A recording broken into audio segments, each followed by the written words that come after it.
السلام علیکم۔ آج جو ہم ناول کریں گے وہ ہے فردوس بری، جسے عبدالحلیم شرر نے لکھا ہے۔ یہ امپورٹنٹ ناول ہے، اکثر پیپر میں آتا ہے، 2020 کے ایگزام میں بھی آیا ہے۔ اس طرح سے سوال پوچھا جا سکتا ہے: تاریخی ناول نگار کو تاریخ اور فن دونوں کے تقاضے پورے کرنے ہوتے ہیں، اس رائے کی روشنی میں فردوس بری کا جائزہ پیش کیجیے۔ اور اس طرح سے بھی پوچھا جا سکتا ہے: فردوس بری کو کن خصوصیات کی بنا پر شرر کے دوسرے تاریخی ناولوں سے ممتاز قرار دیا جا سکتا ہے۔ اس ویڈیو میں ہم فردوس بری کے بارے میں پڑھیں گے اور نیکسٹ ویڈیو میں فردوس بری کی خصوصیات پڑھیں گے۔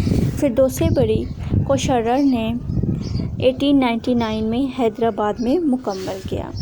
فردوس بری کا قصہ کچھ اس طرح ہے: شہر عامر کا باشندہ حسین اپنی ہونے والی بیوی زمرد کے ساتھ فریضہ حج ادا کرنے کے ارادے سے نکلتا ہے۔ راستے میں زمرد نے اپنے بھائی کی قبر پر فاتحہ خوانی کا ارادہ ظاہر کیا۔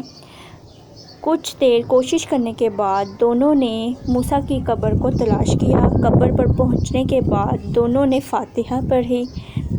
سورج آخری پڑاؤ پر تھا، وہ دونوں ابھی تک قبر پر ہی موجود تھے۔ اچانک ان کو پریوں کا گول نظر آیا۔ زمرد اور حسین دیکھتے ہی دیکھتے بے ہوش ہو گئے۔ حسین کو صبح کے وقت ہوش آیا، اس نے دیکھا زمرد یہاں نہیں ہے۔ حسین نے زمرد کو تلاش کیا مگر وہ کہیں نظر نہ آئی۔ اس کا نام ضرور مل گیا جو موسیٰ کے نام کے ساتھ لکھا تھا۔ اب حسین کو یقین آ گیا، زمرد پر پریوں کا شکار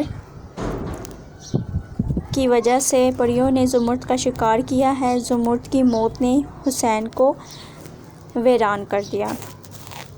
اب اس کی قبر پر زمرد کی قبر پر حسین نے اپنی زندگی گزارنے کا عزم کر لیا۔ اس طرح حسین کو زمرد کی قبر پر 6 ماہ ہو گئے۔ آخر کار حسین کو ایک خط ملا جو زمرد کی طرف سے لکھا گیا تھا اور حسین سے گزارش کی گئی تھی کہ وہ اپنے وطن واپس لوٹ جائے، مگر حسین پر اس خط کا کوئی اثر نہیں ہوا، وہ وہیں رہا۔ 1 ماہ گزرنے کے بعد دوسرا خط ملا جس پر ہدایت کی گئی تھی کہ وہ زمرد سے ملنے کا خواہشمند ہے تو وہ شیخ علی وجودی کے مریدوں میں جا کر شمولیت اختیار کرے، ان کے علم کے سامنے اپنا سر تسلیم خم کر لے۔ حسین نے زمرد کی باتوں کو دل سے قبول کیا اور تمام مصائب جھیلنے کے بعد شیخ علی وجودی کی بارگاہ میں حاضر ہوا۔ پھر آپ نے یہ بتانا ہے: جب حسین اپنی خدمتوں و فرمانبرداریوں کا ثبوت دیا تو امام نجم الدین نشاپوری کے قتل کا کام سونپا گیا۔ اس کام کو پورا کیا تو حسین کو جنت کی سیر کروائی گئی۔ حسین نے زمرد سے بھی ملاقات کی۔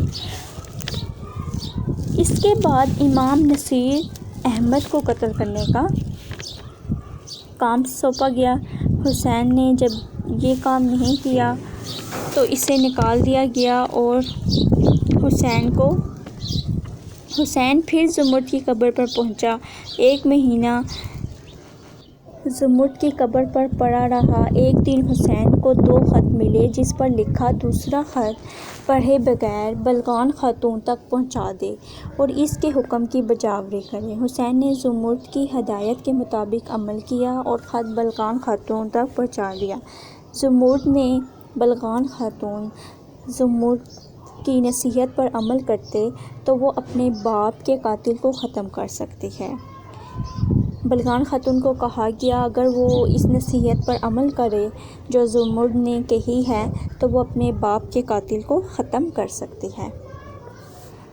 بلقان خاتون نے اپنے بھائی سے اجازت لی، پھر زمرد کی قبر پر پہنچ گئی جہاں اسے ایک اور خط ملا جس میں فرضی جنت تک پہنچنے کا راستہ بتایا گیا۔ بلقان خاتون اپنے سپاہیوں کے ساتھ داخل ہوئی۔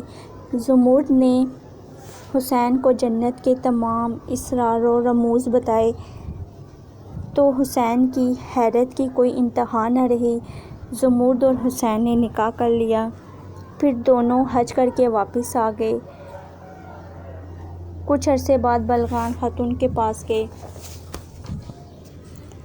تو فردوس بری میں یہی بتایا گیا ہے کہ پھر آخر میں حسین اور زمرد کی شادی ہو جاتی ہے، اور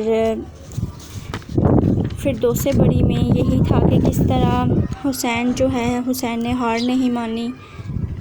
تو مشکلیں جتنی بھی ہوں، اگر ہمت کی جائے تو ان مشکلوں کا حل ڈھونڈا جا سکتا ہے اور کامیابی حاصل ہو سکتی ہے۔ فردوس بری میں عبدالحلیم شرر نے یہی بیان کیا ہے۔